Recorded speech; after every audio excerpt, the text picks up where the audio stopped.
বাংলাদেশে উন্নয়ন সহায়তা বন্ধ করতে যাচ্ছে সুইজারল্যান্ড।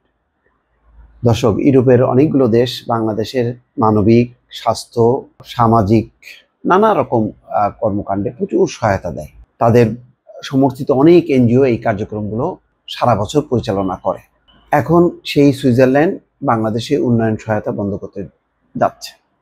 প্রথমে ধাক্কা মার্কিন যুক্তরাষ্ট্র সহায়তা বন্ধ করলো, এখন সুইজারল্যান্ড। এর কি আসলে কোনো রাজনৈতিক কারণ আছে, নাকি শুধুমাত্র তাদের দেশের আভ্যন্তরীণ বিষয়? এটা কিন্তু এখন বড় প্রশ্ন সামনে আসছে।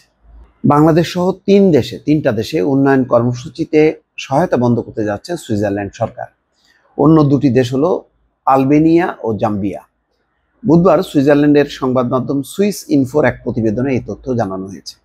প্রতিবেদনে বলা হয়েছে, বৈদেশিক সহায়তার জন্য সুইস সরকার যে পরিমাণ অর্থ চেয়েছিল তার চেয়ে কম অর্থ বরাদ্দ করেছে দেশটির পার্লামেন্ট।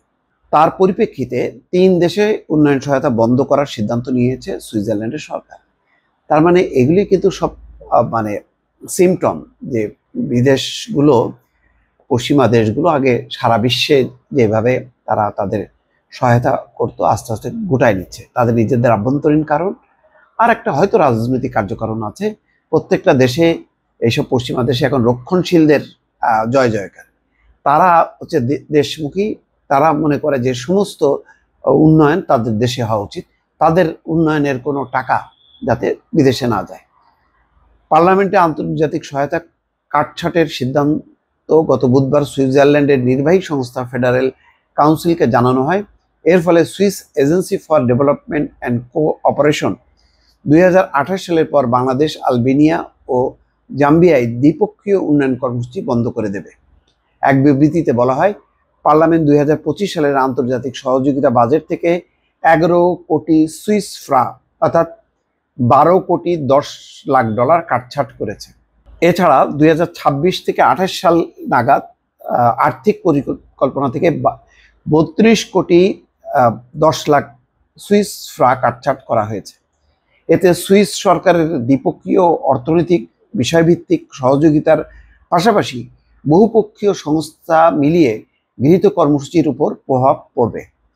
এছাড়া 2023 থেকে 2028 সাল নাগাদ দেশ বিষয়ভিত্তিক কর্মসূচি ও সংস্থাসমূহের তহবিল সরবরাহের ক্ষেত্রেও বড় ধরনের কাটছাট করা হবে। অবশ্য মানবিক সহায়তা, শান্তিরক্ষা কার্যক্রম, ইউক্রেনের প্রতি সহায়তা এই সিদ্ধান্তের বাইরে থাকবে। যাই হোক, এখন মোট কথা বাংলাদেশ অ্যাফেক্টেড হচ্ছে, যেভাবেই হোক না কেন।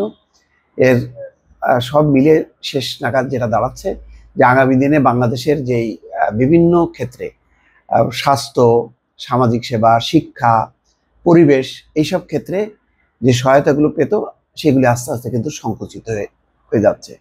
এবং মার্কিন যুক্তরাষ্ট্রের পর সুইজারল্যান্ড, তারপর হয়তো অন্যান্য কোনো দেশের উপর এটা প্রভাব পড়ে কিনা, অর্থাৎ এই সিদ্ধান্ত নিতে তারাও আবার এগিয়ে আসে কিনা, সেটি এখন দেখার বিষয়। দর্শক, ভালো থাকবেন। আল্লাহ হাফেজ।